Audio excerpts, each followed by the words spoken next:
Fanatics and freaks, welcome to the first episode of Blank D20. I am Daryl, and today you'll probably be wondering at first off, what the hell is Blank D20? Well, Blank D20 is a little pet project I have hinted at in the past. I have been working on it, I've been theorizing about it, I've been trying to figure out the best way to execute it, and I've decided to start doing this. It is a simple setup, nothing really over the top. I might do some editing later on, but for now let's try to keep things a little more uncut and raw. So when I finally get used to all this again, I hopefully will probably produce something a little better. If you like it this way, just let me know. So, what is the first episode going to be talking about? Well, I wanted to talk about overhyping.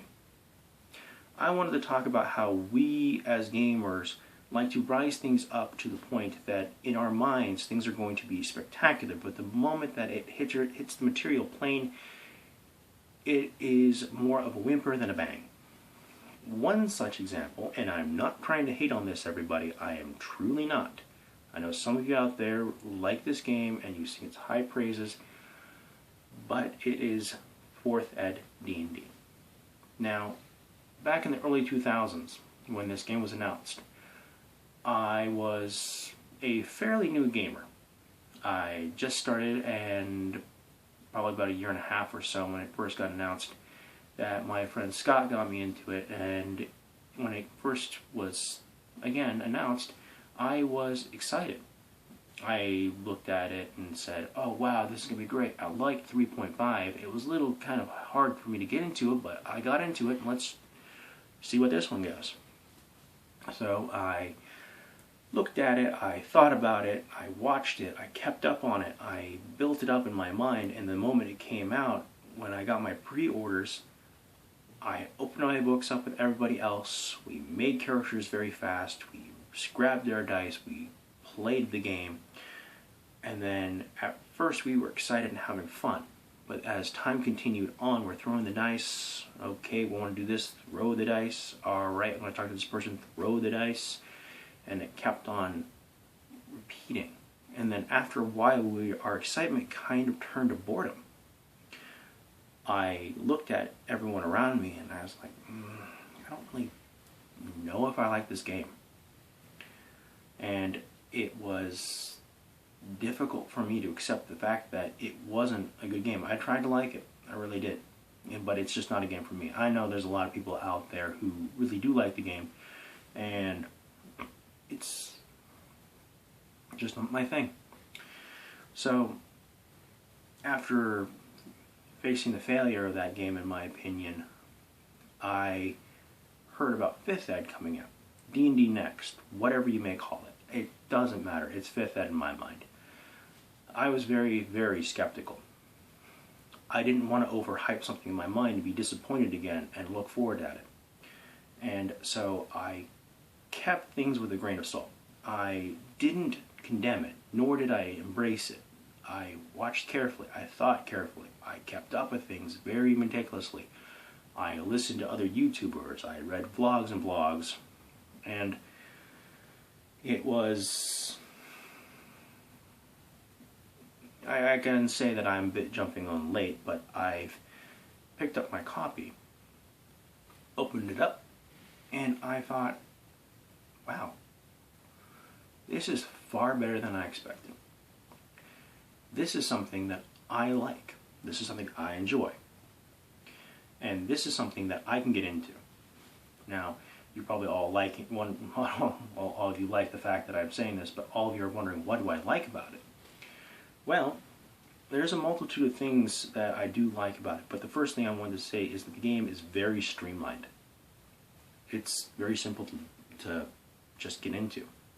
I mean, when I first picked it up, this game, I opened it up, I looked at it, the cover art alone is amazing, and then as I was reading it, I got actually excited. I started getting hyped up. I called all my friends up, I had them all come over, we made up characters, we chose me as the game master, I volunteered myself to run this game, and then when the game started, it was easy. I didn't feel like I was being bogged down by rule after rule. Character creation was a breeze. It took 15 to 20 minutes for all of us to do it. And that's passing that one book that I just showed you around. It was lacking a lot of things that were unnecessary in some ways. Some people kind of gripe about small things like the lack of feats, no skill points, and the overall streamlining and improvement on character classes. You don't worry about skill points or saving throws or attack bonus anymore. You look at proficiency bonus. It is the bonus you get for everything. It is your overall ability. It makes things way more easy to calculate. It's a very new player friendly. It's a game that I would suggest that you would introduce new people to. It is a great introductory game. And it made things a lot more fun. The lack of feats kind of expedites the process of making a character. The equipment is very easy to make into your character as well. Backgrounds, influences, all these things that you as a player can get on and then have a fleshed out character and then suddenly jump into a game without having to wait too long. And then when you're running the game, it gets even easier. I read the rules, understood them in a half hour, where everyone's like kind of passing the game around, doing the final touches to everything, more cosmetic than anything else, and talking about their characters to each other so they can have a more cohesive group. And I read the rules, understood them. They were too easy to forget. And whatever I had a question or something that I was iffy about, it was easily rolled over during gameplay. I had my friend John there, and he's a meticulous rules lawyer, and he was able to explain the rules to me when he was reading them without stopping the flow of the game, and it was very, very fun. I enjoyed every single bit of it. Now, like, one thing I liked was advantages and disadvantages. Rather than worrying about +2, -2, it made things way more simple. Roll 2d20, take the highest of the two for advantage. If you have the disadvantage, take the lowest of the two. It made things much more fun. Wizards of the Coast did a good job of making sure the player base was involved. They did a great job of constantly asking for scrutiny, criticism, ideas, opinions. They listened to their fans, and this is something that they failed to do in 4th Ed.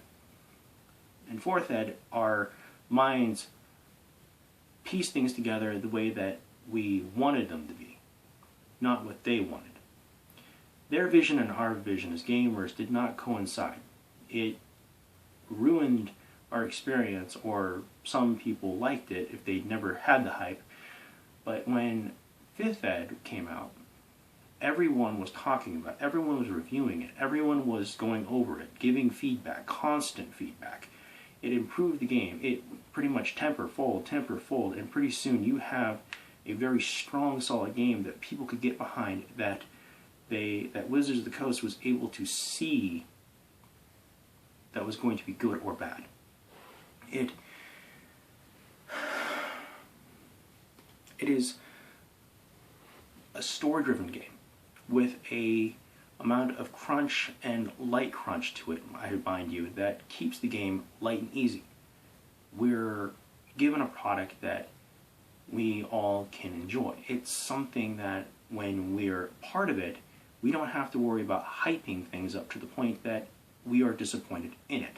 A lot of talk and build up to it, just when finally the deed comes to be done, it's not what we wanted, not what we expected. And when you're making a game, you should probably follow what Wizard of the Coast does, is involve the player base. Don't assume something that what we want. Ask what we want. Anyways, that's all I have to say about all of this right now. If you have any ideas for me to talk about things, or any tips that you think would be great, or any more conversations similar to this of a review / philosophy, just let me know down in the comments, or if you're a little bit too shy, just send me a personal message. Anyways, I'm Daryl. Thanks for watching the Blank D20 for the first episode. Like, comment, subscribe, share with your friends if you like this episode. Alright, see you later.